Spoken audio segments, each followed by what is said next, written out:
political power players. Scott Jennings and Karen Finney are here. Well, the president did try to bring them into the room the other day, and they wouldn't budge. I mean, look, the facts here are pretty simple. The Republican Party has put on the floor and voted for a clean, continuing resolution, no changes. These are Biden budget numbers, by the way, and numbers that Democrats have voted for 13 times. Nothing up our sleeves here, Caitlin. They're trying to keep the government open long enough to negotiate things like the health care issue, which you were just debating, which I actually think maybe Republicans will wind up dealing on that. But they're not going to do it under duress, and they're not going to do it under threat of rolling back all the Medicaid reforms that were done this summer. So I think President Trump tried to bring the Democrats in.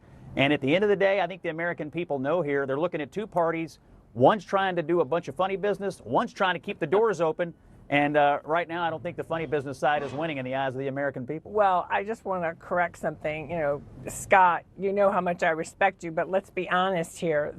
I don't need to be corrected, and I don't need to be told I'm dishonest, Karen. But by all means, go ahead. We're stunned. I'll just be honest with you. We're stunned. I mean, the Democratic constituencies are principally immigration populations and government workers. This is what your party relies on, and you've closed shop on government in Washington, D.C., and eventually they're going to get tired of it. There is no reason this government cannot be left open. So you're saying the 75 million Americans who voted for Kamala Harris were all immigrants? No, I'm saying that's not true. I'm saying I'm listening to Democratic arguments about most policy issues, and I'm looking at Democratic energy, and it mostly has to do with things to do with immigrants, illegal and some legal, and things to do with government bureaucrats. And right now you're putting one of your constituencies out of business.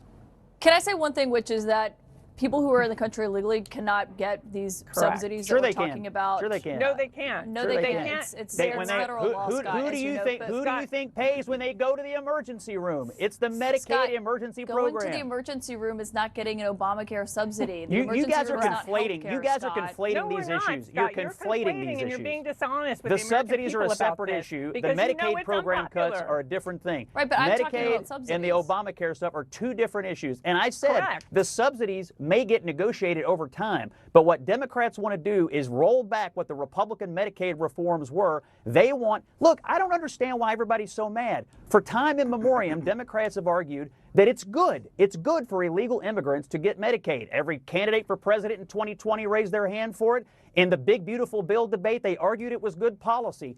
I can't believe there's an about-face in the Democratic Party on it today. Raise your hand if your government plan would provide coverage for undocumented immigrants. Hold on. I got a question for Karen, but Scott, I will say, people who are in the country illegally also can't get Medicaid. Sure they can. Law. Sure they can. They can't get Medicaid. They also can't register to vote. They also can't register to vote, but we just found one in Maryland who was running the Des Moines school system. Oh my God, one! I mean, I'm telling you, you guys say these things can't happen, and then they happen. Scott, but I'm just saying it's federal law. And you can run cover. You can run cover for it if you want, but they do get federal tax money. They get federal tax money. Ask Jake. He had it on today. I'm just saying it's against reimbursements to hospitals. Some of which does go to undocumented immigrants using health care there to those hospitals. The amount of money that actually is going towards people who are undocumented is such a small portion of the Medicaid cuts or the Affordable Care Act. Support giving illegal immigrants taxpayer-funded health care, yes or no? We support giving money, The answer is yes. You expanded health care access in 2024 under Medicaid. For senior citizens Governor, after the election, you said, I would do it all reclaiming over my again. time, Governor.